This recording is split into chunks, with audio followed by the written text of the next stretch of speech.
Hello दोस्तों, कैसे हैं आप लोग। आज की कहानी है सजा। प्रयागराज की एक तंग गली जहां डीजे पर बजता भोजपुरी गाना, सड़कों पर खेलते बच्चे और लाइन से बनी हुई बस्ती और बस्ती के चारों ओर खेत, जहां एक घर में एक आदमी एक औरत को जोरों से पीट रहा है। साली तेरी हिम्मत कैसी हुई उस आदमी से बात करने की। और वो पिटती हुई औरत गिड़गिड़ा रही है, छोड़ दो मुझे, मैं तो बस उन्हें रास्ता बता रही थी। औरत की चूड़ियां टूटकर उसके हाथों में गड़ गई हैं, पर आदमी अभी भी उसे पीटे जा रहा है। तभी एक बूढ़ी औरत अंदर घुसती है। बस कर विनय, वो मर जाएगी। चुप कर बुढ़िया और निकल यहाँ से। अपनी माँ से ऐसे बात करते शर्म नहीं आती। वो मर जाएगी, छोड़ उसे। वो बूढ़ी औरत जाकर उस औरत को उठाती है। सालनी, उठ जा बेटा, ये राक्षस न जाने कैसे मेरी कोख से जन्म गया। सालनी जैसे तैसे उठकर बिस्तर पर लेट जाती है। विनय वहां से फौरन बाहर चला जाता है। सालनी एक 25 साल की पढ़ी लिखी लड़की, जिसकी शादी विनय से हुई थी। विनय की उम्र 37 साल है। सालनी देखने में बहुत खूबसूरत है, गोरा रंग, बड़ी बड़ी आंखें, साथ ही पढ़ी लिखी है। सालनी के पिताजी और माँ प्रतापगढ़ में रहते थे, पर फिर एक दिन सालनी के पिताजी को दिल का दौरा पड़ा और वो उसकी माँ अनाथ हो गए।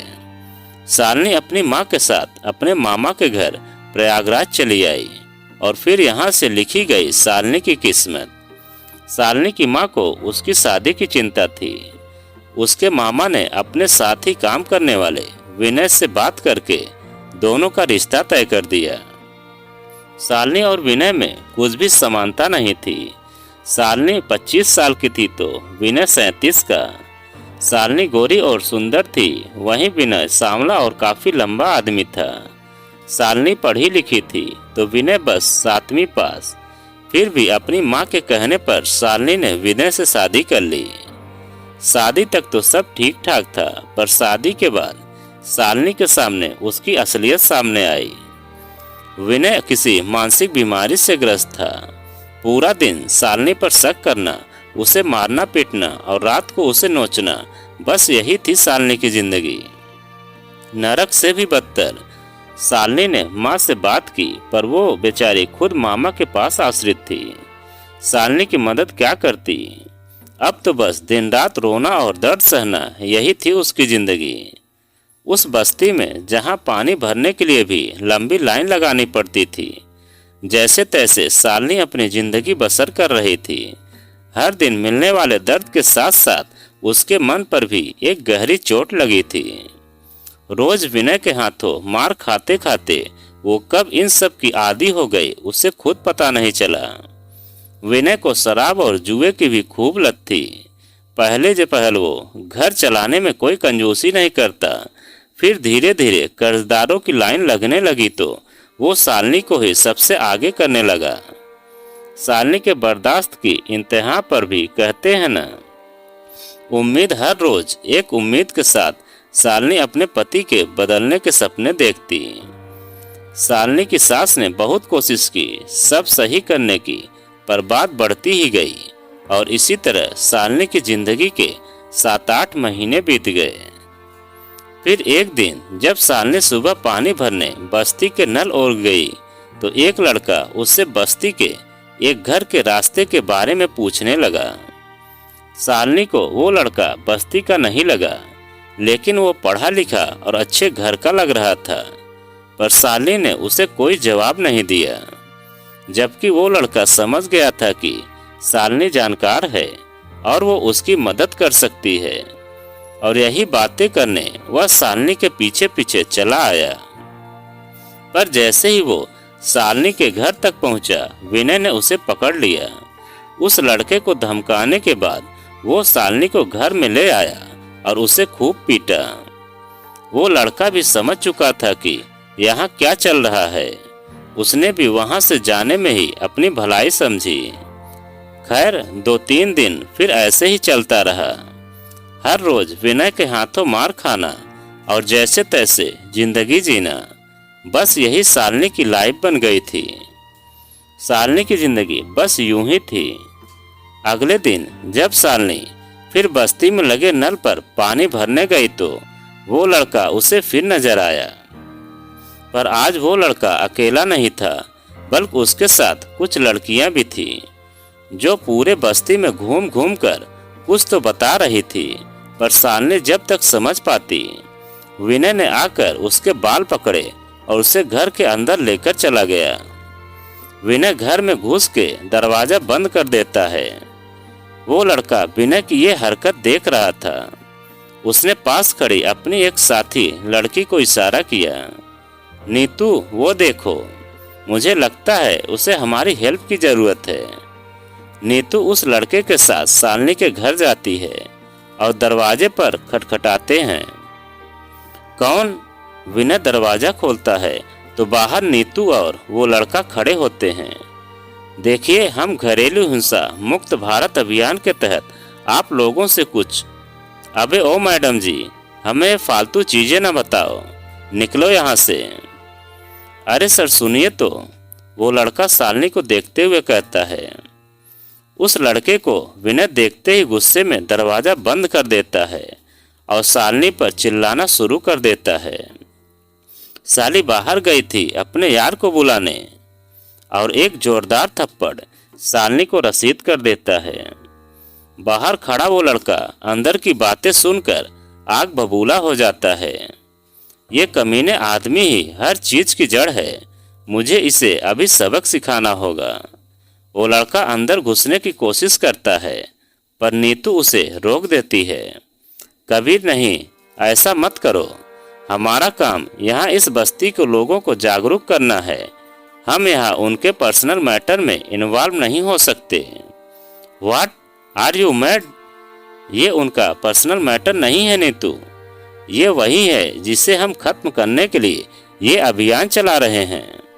मैं जानती हूँ कबीर, पर ये बस्ती के लोग नहीं समझेंगे। तुमने सुना न वो कैसे गलत इल्जाम लगा रहे हैं उस पर नीतू, गुस्से पर काबू करो कबीर। दोनों वहां से चले जाते हैं। अगले दिन और जोर शोर से अभियान चलता है। जगह जगह अभियान से जुड़े पोस्टर लगा दिए गए। सभी बस्ती वालों को जागरूक करने के लिए माइक द्वारा सबको समझाया जाने लगा था। कुछ काउंसलर औरतों को काउंसलिंग कर रहे थे। ये अभियान बस्ती वालों को समझाने का काम कबीर और उसके साथी कर रहे थे। पर उस दिन के बाद कबीर को शालिनी नहीं दिखी थी। कबीर को न जाने क्यों कुछ अच्छा नहीं लग रहा था। उसे शालिनी की चिंता सी हो रही थी। नीतू, हमें चलकर उस लड़की के बारे में पता करना चाहिए, मानवता की खातिर। नीतू कबीर के साथ विनय के घर जाती है। दरवाजा खटखटाने पर शालिनी ही दरवाजा खोलती है। उस लड़के को सामने देख शालिनी को एकाएक समझ नहीं आता। देखिए, आप परेशान मत होइए, हम यहाँ आपकी मदद करने आए हैं। कहते कहते नीतू और कबीर उसके घर के अंदर आ जाते हैं। दोनों पास ही पड़ी कुर्सियों पर बैठ जाते हैं। तभी अंदर से शालिनी की सास भी आ जाती है।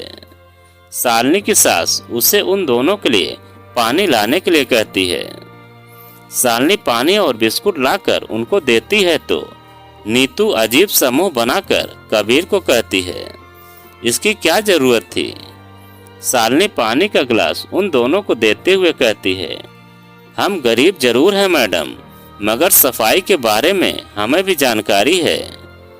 कबीर और नीतू शालिनी की तरफ आश्चर्य से देखते हैं। आप तो पढ़ी लिखी लगती हैं। नीतू की बात पर शालिनी अपनी भरी हुई आंखें झुकाकर हाँ कहती है। ओह माय गॉड, अगर तुम इतना पढ़ी लिखी हो फिर क्यों ये सब बर्दाश्त कर रही हो?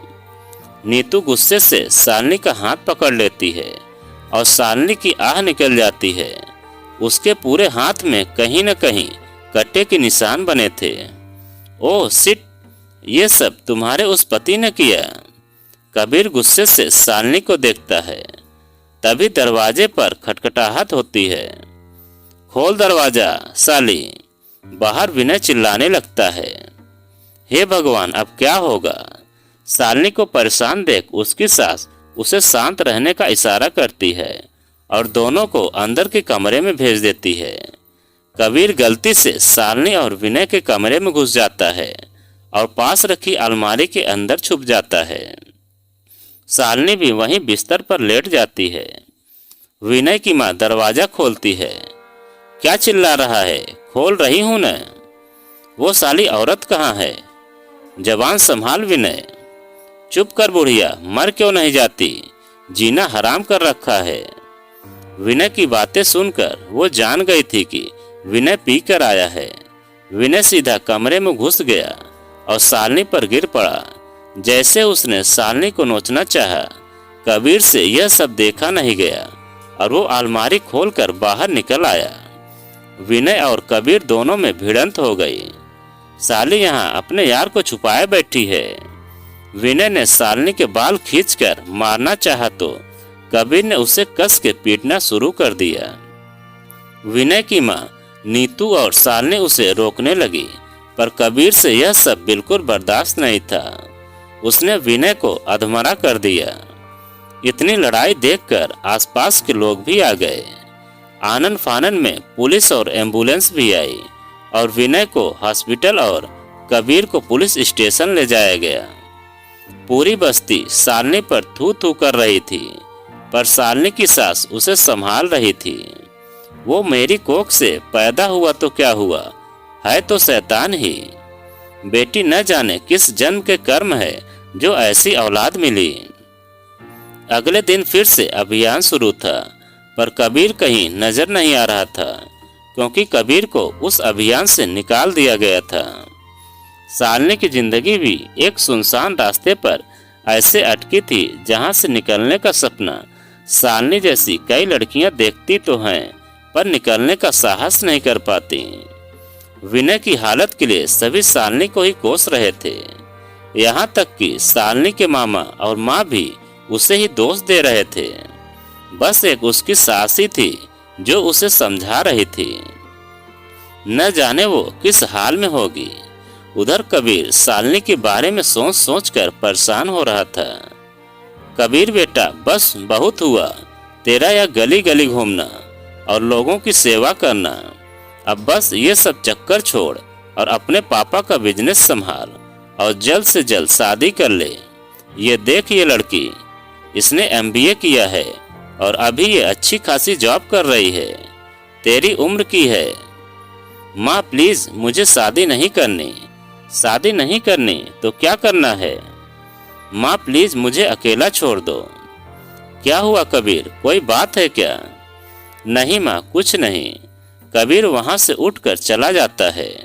कबीर मन से शालिनी का ख्याल नहीं निकाल पा रहा था। उसे पुलिस स्टेशन से आए 10 दिन हो गए थे। अब तो वो उस अभियान का हिस्सा भी नहीं था। कैसे वो शालिनी के पास उससे मिलने जाए, यही सोचकर उसका दिमाग खराब होने लगा था। उसने नीतू को कॉल किया। नीतू, प्लीज कुछ करके शालिनी के बारे में पता करो। कबीर, तू उस लड़की के बारे में इतना क्यों परेशान हो रहा है, जाने देना। नीतू, जितना कहा है उतना करो। Okay, I will call you. Neetu जाकर शालिनी के बारे में पता करती है। उसे सब कुछ पता लगता है कि कैसे उसकी शादी हुई, कैसे वो यहाँ आकर फंस गई। नीतू ने विनय के बारे में भी पता किया। इधर कबीर दिन भर सिर्फ शालिनी के बारे में ही सोचता रहा। मुझे कुछ भी करके उसे उस नर्क से निकालना होगा। अगले दिन ही कबीर शालिनी के घर पहुंच जाता है। शालिनी दरवाजा खोलती है। उसको देखकर कबीर का दिल पसीज जाता है। इतनी गरीबी, इतना दर्द, भगवान।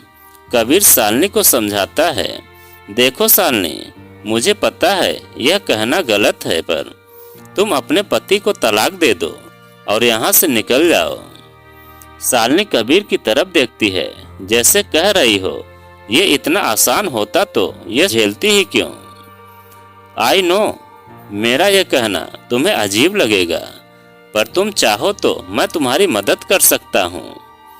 क्यों कबीर जी, आखिर किस हक से आप मेरी मदद करना चाहते हैं?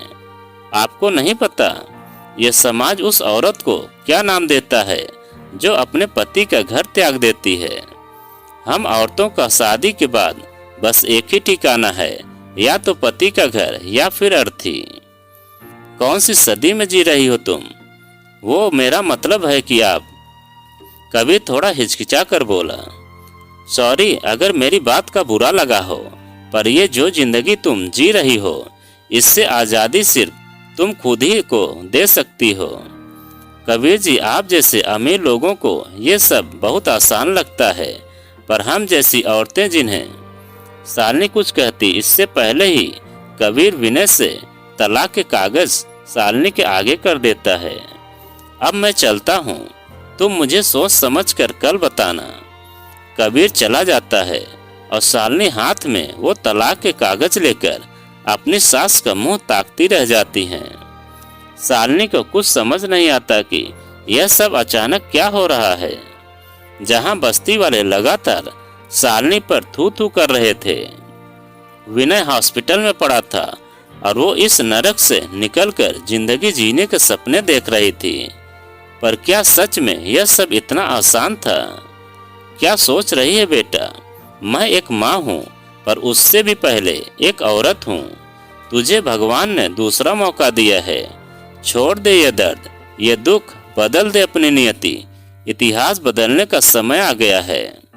पर माँ जी, शालिनी बेटा, उस शादी से क्या फायदा जिसमें दो व्यक्ति एक दूसरे को इंसान न समझे, जिनके बीच प्यार न हो, जो साथ तो हैं पर सिर्फ समाज के दिखावे के लिए।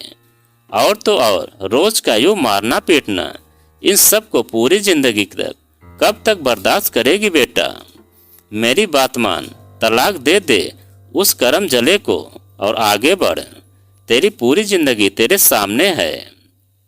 तेरे परिवार के एक फैसले ने तेरी जिंदगी बर्बाद की थी, पर कबीर ही वो इंसान है शायद जिसने तेरी जिंदगी सही करने का बीड़ा उठाया है। माँ जी, शालिनी अपनी सास के गले लग जाती है। शालिनी के लिए कबीर के दिल में सिर्फ दया की भावना नहीं थी, बल्कि उससे कहीं ज्यादा था। कबीर ने जब शालिनी को पहली बार देखा, शायद तभी वो उसे अपना दिल दे चुका था, पर धीरे धीरे उसे समझ आया कि शालिनी को न देख पाने से उसके दिल में दर्द क्यों उठता है। ये प्यार नहीं तो और क्या था? पर क्या समाज बर्दाश्त करेगा इस रिश्ते को? यही सब सोचता कबीर शालिनी के घर पहुंच जाता है। शालिनी तलाक के कागज पर सिग्नेचर कर देती है। जल्दी ही उसका केस कोर्ट में पहुंच जाता है। विनय को जब यह बात पता लगती है तो वो शालिनी को गाली बकता है। अपनी माँ को भी खरी खोटी सुनाता है। जैसे तैसे वो शालिनी को तलाक तो दे देता है, पर उसकी जिंदगी बर्बाद करने का एक भी मौका नहीं छोड़ता। अपनी भड़ास निकालने की खातिर वो जाकर कबीर के माँ बाप से कबीर के कारनामों के बारे में बता देता है। संभाल लीजिए अपने बेटे को। मेरी ब्याहता बीवी के प्यार में पड़कर वो जो भी कर रहा है, समाज क्या कहेगा? मेरा तो फिर भी कुछ नहीं हो जाएगा, पर आप सोचिए इस समाज में आप लोग क्या मुख दिखाएंगे? उस औरत ने पहले मेरी जिंदगी बर्बाद की है और अब वो आपके बेटे को भी बर्बाद कर देगी। कबीर के माँ बाप को समझ नहीं आता वो क्या करें। इधर कबीर विनय से शालिनी को तलाक देने के बाद अपने दिल की बात बताने के लिए उससे पास के ही पार्क में लेकर जाता है। शालिनी, अगर तुम बुरा न मानो तो एक बात कह सकता हूँ। हाँ बोलिए। ओ आप सर मत कहिए। मैंने जब से आपको देखा था मुझे उसी वक्त आपसे प्यार हो गया था। शालिनी, क्या आप मुझसे शादी करेंगी? शालिनी मानो किसी सपने से जागी हो। नहीं, कभी नहीं। यह आप क्या कह रहे हैं? ऐसा कभी हुआ है? मैं एक तलाकशुदा लड़की हूँ। आपको मुझसे लाख गुना बेहतर लड़की मिल सकती है। मैं तो आपके पैरों के धूल के बराबर भी नहीं हूँ। शालिनी जी, आप खुद को ऐसा कहकर मुझे शर्मिंदा मत करिए। वाह बेटे वाह, तो तुम ये गुल खिला रहे हो। कबीर के पापा और माँ वहाँ पहुँच गए थे। माँ पापा आप यहाँ? हाँ बेटा, तेरी यह करनी देखने जिंदा बचे हैं, पर अब लगता नहीं ज्यादा दिन जी पाएंगे। पापा ऐसा क्यों बोल रहे हैं? हमारी नाक कटाने में कोई कसर बाकी छोड़ी है तूने। पापा, मैंने कुछ भी गलत नहीं किया। ये शालिनी है और मैं इससे प्यार करता हूँ, शादी करना चाहता हूँ। क्या शादी और प्यार जुर्म है? खामोश। कबीर के पापा जोर से चिल्लाने लगते हैं और गुस्से में शालिनी के बारे में उल्टा सीधा बोलना शुरू कर देते हैं। ये मनहूस लड़की, बच्चलन कहीं की, न जाने किसका गंदा खून है ये। पापा, गुस्से में कबीर का हाथ उठ जाता है। बस यही देखना बाकी था, कबीर इस लड़की को अभी के अभी छोड़ दे। नहीं पापा, मैंने भगवान से वादा किया है कि मैं शालिनी का ख्याल रखूंगा। शालिनी वही खड़ी रो रही होती है। कबीर, पापा सच कह रहे हैं, मैं मनहूस हूँ, बच्चलन हूँ। प्लीज अपनी लाइफ मेरे पीछे बर्बाद मत करो। शालिनी वहां से जाने लगती है। विनय उन दोनों को देखकर अपनी कमीनी हंसी हंसता है। एक तरफ कबीर के माँ पापा उसे जबरन दूसरी लड़की से शादी करने को मजबूर करते हैं, तो वहीं शालिनी को उसके माँ और मामा अपने घर रहने से मना कर देते हैं। शालिनी के पास कोई ठिकाना ही नहीं बचता। पर तभी सामने से नीतू आते हुए दिखती है। हेलो शालिनी, टेंशन मत लो, यह लड़का तुम्हें ऐसे बीच रास्ते छोड़कर जाने वालों में से नहीं है। आओ चलो मेरे साथ।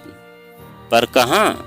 नीतू कबीर के कहने पर शालिनी को अपने साथ लेकर जाती है, क्योंकि अब विनय से तो उसका तलाक हो ही चुका था। ऐसे में वो अब आजाद थी। पर यह समाज जब औरतों को आजाद रहने दे तब न। नीतू ने शालिनी को एक वीमेंस हॉस्टल में रहने का इंतजाम कर दिया और साथ ही उसके डॉक्यूमेंट्स लेकर उसके आगे पढ़ने का भी इंतजाम कर दिया। नीतू, मैं तुम्हारा कैसे धन्यवाद करूं? शालिनी, थैंक्स मेरा नहीं बल्कि कबीर का करो। इस नरक से निकालकर तुम्हें यहाँ तक लाने में कबीर का हाथ है। शालिनी को कबीर को वो पार्क में की गई बात याद आ जाती है। ओके, फिर मैं चलती हूँ। कोई भी प्रॉब्लम हो तो कॉल कर देना, ये रहा मेरा नंबर। ओके। नीतू के जाने के बाद शालिनी हॉस्टल में आ जाती है। इधर कबीर के घर वाले जबरन उसकी शादी के पीछे पड़ जाते हैं। तू बेटा है हमारा, जहां हम कहेंगे तू वहीं शादी करेगा। माँ, आप भी। कबीर, तू उस लड़की से शादी नहीं करेगा बस। कबीर को समझ नहीं आ रहा था कि वो कैसे अपने माँ बाप को समझाए। उसका दिल शालिनी से बस एक बार मिलने का हो रहा था और इसी के कारण वो रात में हॉस्टल के लिए निकल जाता है। जैसे ही कबीर हॉस्टल पहुंचता है, उसे बाहर एक आदमी दिखता है जिसके हाथ में कुछ होता है। कौन है? अबे ओ, क्या कर रहा है यहाँ? कबीर उस आदमी तक पहुंचता इससे पहले ही वो इंसान खिड़की के अंदर कुछ फेंकता है और भाग जाता है। अंदर से किसी के चीखने की आवाज आती है। कबीर घबरा जाता है। ये तो शालिनी की आवाज लग रही है। वो बाहर खड़ा आदमी और कोई भी नहीं, विनय ही था। कबीर और बाकी लोग अंदर जाते हैं तो देखते हैं कि शालिनी के हाथों और पैरों पर एसिड पड़ा है और शालिनी जोरों से चीख रही है। कबीर जल्दी से शालिनी को गोद में उठाता है और भागकर हॉस्पिटल पहुंचता है। डॉक्टर, प्लीज, शालिनी को कुछ नहीं होना चाहिए। अभी हम कुछ नहीं कर सकते, आप बाहर वेट करें। आईसीयू के बाहर खड़ा कबीर बेतहासा रो पड़ा, जैसे वो महसूस कर रहा हो वो दर्द जो शालिनी को मिला था। कैसे गुस्से से कबीर का खून खौल उठा था। वो विनय को मारने के लिए जाने ही लगा था कि कबीर के माँ पापा वहां आ गए। कहाँ जा रहा है? माँ पापा, प्लीज मुझे मत रोकिए। हम तुझे नहीं रोक रहे, पर क्या कभी तू हमारे बारे में भी सोचेगा? उस लड़की के चक्कर में रात भर घर से गायब है। कबीर को इस कदर परेशान देखकर कबीर की माँ का दिल पसीज उठता है। कबीर बेटा, परेशान मत हो, हम तेरे साथ हैं। कबीर अपने माँ के गले लग जाता है। कबीर के माँ पापा एक दूसरे को देखते हैं। थोड़ी देर में डॉक्टर आकर बताते हैं कि शालिनी अब ठीक है। आपने बिल्कुल सही समय पर उन्हें हॉस्पिटल पहुंचा दिया। नहीं तो स्किन और झुलस जाती तो हम शायद उन्हें बचा नहीं पाते। कबीर डॉक्टर से एक बार शालिनी को देखने की जिद करता है। सुबह के 4 बजे वो शालिनी को दूर से देखता है, मानो उसे फिर से शालिनी से प्यार हो गया था। इतनी मजबूत तुम हो शालिनी। तभी नीतू भी वहां आ जाती है। साथ में शालिनी के मामा और माँ भी होते हैं। मैंने अपनी बेटी को कभी समझा ही नहीं, उसे ऐसे नर्क में धकेल दिया था। मुझ जैसी माँ से अच्छा भगवान माँ ही न दे। अरे आंटी, आप क्या कह रही हैं? कबीर उन्हें समझाता है। बहन जी, कबीर की माँ शालिनी की माँ का हाथ पकड़ कर कहती है, अगर आप बुरा न माने तो एक बात कहूँ। जी, हम आपकी बेटी को अपने घर की बहू बनाना चाहते हैं। कबीर अपनी माँ की तरफ आश्चर्य से देखता है। शालिनी की माँ कबीर के माँ के पैरों में गिर जाती है। बहन जी, आपने मेरी शालिनी के भाग खोल दिए। आपका कैसे शुक्र अदा करूं? कबीर की माँ उन्हें उठाते हुए कहती है, जी नहीं बहन जी, मैं अपने बेटे को समझी ही नहीं। हम हमेशा उम्मीद रखते हैं कि समाज अच्छा हो जाए, लोग औरों की मदद करें, सब कुछ अच्छा हो। पर समाज के लिए जब हमें कुछ करने की बारी आती है तो हम पीछे हट जाते हैं। पर अब नहीं, शालिनी को अपनी बहू बनाना मैं सम्मान की बात समझती हूँ। समाज क्या सोचेगा अब मुझे कोई फर्क नहीं पड़ता। अभी सब बातें हो रही थी कि पुलिस वहां आ जाती है। यहाँ शालिनी नाम की लड़की एडमिट है क्या? जी सर। क्या बात है? कल उसके ऊपर जो एसिड अटैक हुआ था उस आदमी का पता लग गया है। सर, आप मुझे उसे सौंप दीजिए। कबीर गुस्से से बोलता है। सॉरी सर, आप अब उसका कुछ नहीं कर सकते। सब उसे आश्चर्य से देखते हैं। मतलब? कल एसिड फेंकने के बाद जब वो जल्दबाजी में भाग रहा था तभी एक ट्रक के नीचे आने से उस आदमी की मौत हो गई है। उसके शरीर के कुछ हिस्से ही मिल सके हैं। थोड़ी देर के लिए वहां खड़ा हर इंसान चुप ही रह जाता है। हमें शालिनी जी का बयान भी लेना होगा। पुलिस अपना काम करके वहां से चली जाती है। कबीर शालिनी से मिलने जाता है। अब कैसी हो? मैं ठीक हूँ कबीर जी, आप परेशान न हो। हाँ, वो तो दिख ही रहा है। शालिनी की आंखें नम हो जाती हैं। उस कमीने के लिए रो रही हो जो तुम्हारी इस हालत का जिम्मेदार है? मतलब? शालिनी उसे देखती है। मतलब ये कि तुम पर एसिड फेंकने वाला और कोई नहीं, विनय ही था। शालिनी की आंखें आश्चर्य से फैल जाती हैं और उसे उसके कर्मों की सजा भी मिल गई थी। इंसान कितना भी खुद को ऊंचा समझे, पर ऊपर वाला जब न्याय करता है तो इंसान का बस नहीं चलता। क्या अब भी तुम मुझसे शादी नहीं करना चाहती? ये सुनते ही शालिनी की आंखों से आंसू भर आते हैं। कबीर उसका आंसू पोंछता है और उसे गले से लगा लेता है।